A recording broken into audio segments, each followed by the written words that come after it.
কোনো উৎসব আয়োজন বা বাসায় মেহমান আসলে আপনারা এইভাবে কিন্তু খুব সহজেই কাচ্চি বিরিয়ানি বানিয়ে নিতে পারবেন। আমার ঘরে কিন্তু ২ টা মাত্র চিকেন লেগ পিস ছিল। সেই ২ টা দিয়ে আজকে আমি বানিয়ে দেখিয়ে দিব। আর সম্পূর্ণ কিন্তু আমি ঘরোয়া মসলা দিয়ে দেখিয়ে দিব। কোনো বাইরের থেকে আমি কিন্তু মসলা কিনে আজকের কাচ্চিটা আমি রান্না করব না। ১ম এ আমি এখানে লবণ মাখিয়ে লেগ পিস ২ টা ভেজে নিলাম। আর একটু সামান্য কিন্তু ব্রাউন কালার আসা মাত্রই চিকেন লেগ পিসগুলো আমি উঠিয়ে নিলাম। এখন আমি এখানে দিয়ে দিলাম পিঁয়াজ। দিয়ে দিচ্ছি আমি পরিমাণ মতো আদা রসুন বাটা। এখন ২ থেকে ৩ মিনিট এটা ভেজে নিব যাতে এটাতে কোনো কাঁচা গন্ধ না থাকে। খুব সহজভাবে রেসিপিটা দেখিয়ে দিব। পুরো রেসিপি দেখে কিন্তু আপনারাও ঘরে এভাবে তৈরি করে নিতে পারবেন। ১ম এ আমি ১ চা চামচ ভাজা জিরা গুঁড়া আর ১ চা চামচ কিন্তু লাল মরিচের গুঁড়া দিয়েছি।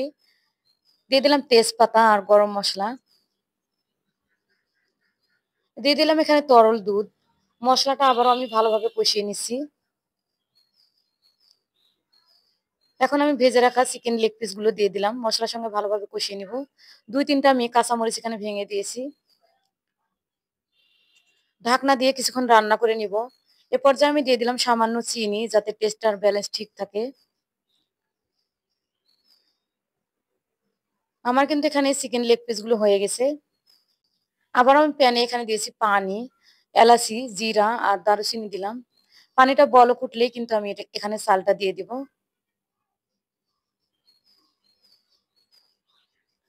আর তেল দেওয়ার কারণে কিন্তু চালগুলো একদম ঝরঝরে হবে। এখানে আমি বাসমতি চাল দিয়ে দিলাম। বাসমতি চাল দিয়ে যখনই রান্না করতে যাবেন ১০০% কখনো সিদ্ধ করবেন না। ৬০% সিদ্ধ করার পরে কিন্তু নামিয়ে নিবেন। নামিয়ে পানিটা ঝরিয়ে নিবেন। তাহলে কিন্তু সবকিছু কিন্তু ঝরঝরে হবে কাচ্চি বিরিয়ানিটা। পানি ঝরিয়ে আমি নামিয়ে নিলাম। এখন আমি এখানে দিয়ে দিলাম পিঁয়াজ আর তেল। পেঁয়াজটা কিন্তু বেরেস্তা করে নিব। আর এই বেরেস্তাটা কিন্তু রান্নার শেষে লাগবে। পুরো রেসিপিটা দেখে কিন্তু আপনারাও ঘরে এভাবে ঝটপট বানিয়ে নিতে পারবেন। এখন আমি এখানে দিয়ে দিলাম আদা রসুন বাটা। দিয়ে দিচ্ছি এখানে গাজর। গাজরগুলো আমি কিউব করে কেটে নিয়েছি। দিয়ে দিলাম এখানে বরবটি, স্বাদ মতো লবণ, সয়া সস দিয়েছি। এখন আমি সবজিগুলো একটু ভেজে নিলাম। দিয়ে দিলাম এখানে ঘরেই তৈরি করে নেওয়া ভাজা জিরা গুঁড়া আর বিরিয়ানির মসলা।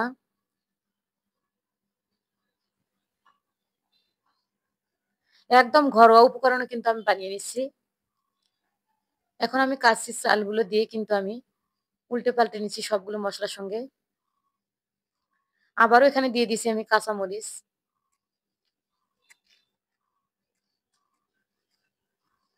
আমি এখানে ১/২ কাপ পরিমাণে পানি দিয়েছি। দিয়ে দিলাম লিকুইড দুধ। আর যে ঘরে কিন্তু আমি কাচ্চির মসলাটা তৈরি করে নিয়েছিলাম সেই মসলাটা দিয়ে দিলাম। সামান্য লেবুর রস দিয়ে দিচ্ছি তাতে কিন্তু ঝরঝরে হবে কাচ্চিটা একদম। এখন আমি এখানে লেগ পিস ২ টা দিয়ে যে মসলাগুলো ছিল সেই মসলাগুলো উপর দিয়ে দিয়ে নিলাম। দিয়ে দিলাম অরেঞ্জ কালার ফুড। আপনাদের হাতের কাছে থাকলে অরেঞ্জ কালার ফুডটা দিবেন তাহলে দেখতে একদম ভালো লাগবে। বাহিরে যেরকম আমরা রেস্টুরেন্ট থেকে কিনে খাই। উপরে আমি পেঁয়াজ বেরেস্তা দিয়ে কিন্তু ঢাকনা দিয়ে দিলাম। আর এটা ফুল দমে রেখেছিলাম আমি কিন্তু ২৫ মিনিট। ২৫ মিনিট পরে আমি ঢাকনা খুলে চেক করে নিলাম। একদম পারফেক্ট হয়েছে। আপনাদের এখন আমি পরিবেশন করে দেখিয়ে দিব। আশা করি আজকের এই সহজ রেসিপিটা আপনাদের কাছে ভালো লেগেছে। আর যদি রেসিপি ভালো লাগে শেয়ার করে দিবেন। আর আপনি কোথা থেকে আমার ভিডিওটা দেখছেন তা মন্তব্য করুন যাতে আপনাকে আমি ধন্যবাদ দিতে পারি। আশা করি আজকের এই সহজ রেসিপিটা আপনাদের কাছে ভালো লেগেছে। রেসিপি ভালো লাগলে আমার চ্যানেল ও পেজকে ফলো করে পাশে থাকবেন যাতে আমি আপনাদের মাঝে আরো নতুন ভিডিও নিয়ে আসতে পারি। সবাই ভালো থাকবেন, সুস্থ থাকবেন। আজকের মতো এ পর্যন্ত। আল্লাহ হাফেজ।